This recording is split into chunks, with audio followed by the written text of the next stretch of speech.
Good morning friends, welcome back to my channel. আশা করছি সবাই খুব ভালো আছো।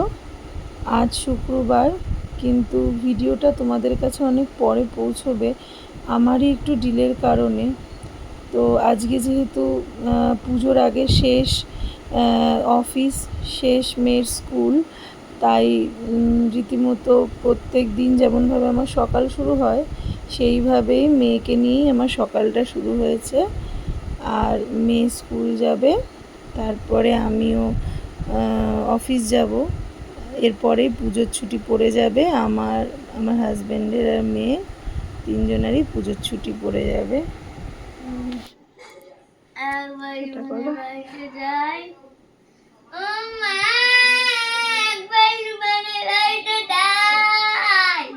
যাবো। গতকালই দার্জিলিং থেকে ফিরেছি, তাই জন্য বাজারঘাট সেমন কিছু করা ছিল না। তাই মেয়ের টিফিনটা কেক আর বিস্কিট কিনেই এনেছিলাম, তাই আর টিফিন করতে হয়নি। অনেকটাক্ষণ সময় ছিল, মেয়েকে রেডি করিয়ে বসিয়ে রেখেছিলাম, আর ওর পাপা আই কার্ডটা পরিয়ে দিল। মেয়ের খাওয়া দাওয়া হয়ে গেছে, আর দেখো স্কুলে যাবে বলে সে কখন থেকে দাঁড়িয়ে অনেকক্ষণ ওয়েট করতে পরে অনেকক্ষণ বাদে গাড়িটা এসছে। আর মেয়েকে আমি আর আমার হাজব্যান্ড গাড়িতে, আমি আর আমার হাজব্যান্ড মেয়েকে তুলে দেবো। আমার হাজব্যান্ড পারতো না, ও আগে বেরিয়ে যেত, এখন অবশ্য একটু দেরি করে বেরোয়, সেই জন্য ও ফুলকারে তুলে দিতে যায়। আর মেয়ে আর হাজব্যান্ড দুজনেই বেরিয়ে যাওয়ার পর আমি চাটা নিয়ে বসেছি। চাটা খেয়ে তারপরে পড়তে বসবো। তো প্রথমেই আমি ইংলিশটা করছিলাম, ইংলিশের ইডিয়ামস আর ওয়ান ওয়ার্ড সাবস্টিটিউশন। এইগুলো প্রত্যেক দিনই আমি 10টা হোক, 15টা হোক, 20টা হোক মুখস্থ করে লিখি, তো সেটাই করছিলাম। ইংলিশটা হয়ে যাওয়ার পর নিয়ে বসলাম জিওগ্রাফির ফিজিক্যাল যে ডিভিশনগুলো আছে ওইগুলোই পড়ছিলাম। পার্বত্য অঞ্চল, হিমালয় পর্বতমালা, এইগুলো। একটু পরে যেহেতু স্নান করে অফিস যেতে হবে, তাই যতটা হোক পড়লাম, বেশি না পড়তে পারলে পরে অফিস থেকে এসে আবার এটাকে কন্টিনিউ করব। তো আগে স্টাডি লিস্টটা বানাতাম, বাট এখন বানাই না, কেননা স্টাডি লিস্ট অনুযায়ী পড়া প্রত্যেক দিন হয়ে ওঠে না। তো সেই জন্য যখন যেটা মনে হয় তখন সেটাই পড়ি। আর কয়েকদিন বাদে আমি একটা পরীক্ষার একটা স্ট্র্যাটেজি প্ল্যান তৈরি করব WBCS-এর, তো পরে সেই মতো পড়াশোনা করব। এখন পুজোর আগে অবধি এরকমভাবে পড়ি, যেহেতু পুজোতে খুব একটা বেশি পড়াশোনা হবে না, আমাদের সবারই একই রকম ব্যাপার, পুজোতে খুব একটা বেশি পড়াশোনা হয় না। তো সেই জন্য পুজোটা কাটিয়ে নিই, তারপরে আমি নতুন করে স্টাডি প্ল্যান, মানে যে কদিন বাকি আছে সে কদিনে স্টাডি প্ল্যান তৈরি করব BCS-এর জন্য। তো এই খাতাটা আমার নোট তৈরি করা ছিল জিওগ্রাফির, তো এখান থেকেই পড়ছিলাম। সাথে যে ছায়া প্রকাশনী যে বাংলা বইটা আছে, দুটো কম্বাইন্ড করে মুখস্থ করছিলাম। এটা নোট করার কিছু নেই, যেহেতু আমার আগে থেকেই নোটটা তৈরি করা ছিল, তাই জন্য আর নোট করিনি। পড়াটা কমপ্লিট করে স্নান করে খেয়ে দিয়ে বেরিয়ে পড়লাম অফিসের পথে। যেহেতু বৃষ্টি পড়বে, মেঘলা আকাশ, ওই জন্য একটু তাড়াতাড়ি বেরিয়েছিলাম। আর ট্রেনটাও তাড়াতাড়ি চলে এসেছিলো, আমাকে বেশিক্ষণ ওয়েট করতে হয়নি। অনেক দিন নেওয়ার পরে আজকে জয়েন করব অফিসে, তাই একটু তাড়াতাড়ি বেরিয়ে পড়েছিলাম। আর রানাঘাটে নেমে টোটোটাও পেয়ে গেছিলাম তাড়াতাড়ি, সেই জন্য কোনো অসুবিধা হয়নি আমার। আর এটা হচ্ছে ফেরার পথে, যেহেতু পুজোর সময় বিকেলবেলা সবাই শপিংয়ে বেরোয়, তাই ভীষণ ট্রেনটা ভিড় ছিল। আর আমি বসার জায়গা পাইনি, দাঁড়িয়ে দাঁড়িয়ে পুরোটা রাস্তা যেতে হয়েছে। অফিস থেকে বাড়ি ফিরে চাটা খেয়ে বসে পড়েছিলাম পড়তে। তো যেগুলো সকালে পড়েছিলাম ভূগোলটা, সেটাই আবার রিপিট করলাম।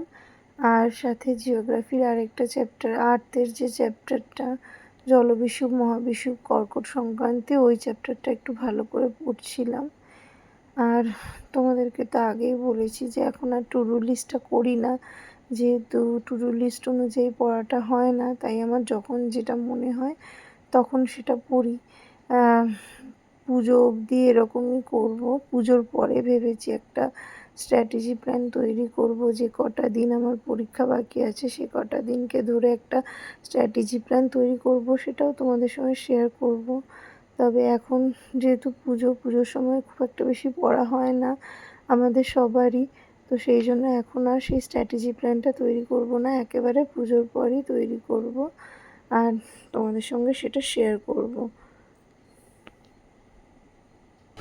তোমরা অনেকেই আমাকে কমেন্ট করেছো যে দিদি স্ট্যাটিক জিকেটা কীভাবে পড়বো ক্লার্কশিপের জন্য, যদি বলো আর কোন কোন টপিকগুলো ইম্পর্টেন্ট। তো আমি প্রিভিয়াস ইয়ার ঘেটে কিছু কিছু টপিক বানিয়েছি, আর কিভাবে আমি সেগুলো পড়েছি তোমাদেরকে বলবো। অনেক দিন ধরে ভিডিওটা বানাবো ভাবছি, কিন্তু একদম সময় হয়ে ওঠে না আমার চাকরির জন্য।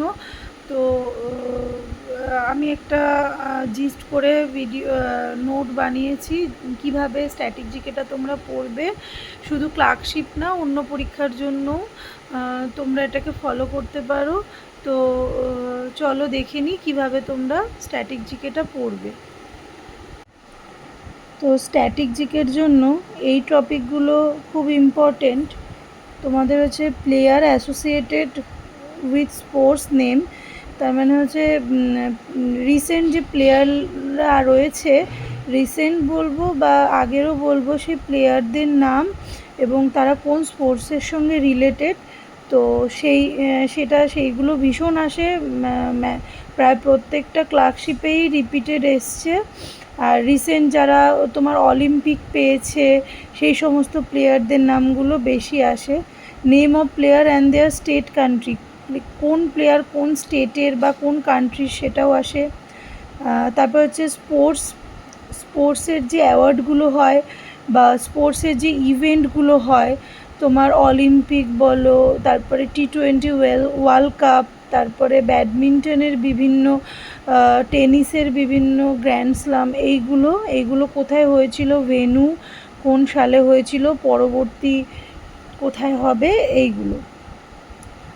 আর হচ্ছে তোমার হেডকোয়ার্টার, বিভিন্ন অর্গানাইজেশনের হেডকোয়ার্টার, পার্সোনালিটিদের নিকনেম, তারপরে স্পোর্টস পার্সোনালিটিদের নিকনেম বা বিভিন্ন হিস্টোরিক্যাল যে পার্সোনালিটি আছে তাদের নিকনেমস, অ্যাওয়ার্ডস অ্যান্ড অনার্সগুলো তোমরা কীভাবে পড়বে, অ্যাওয়ার্ডস অ্যান্ড অনার্সগুলো তোমরা পড়বে সেই অ্যাওয়ার্ডটা সম্পর্কে।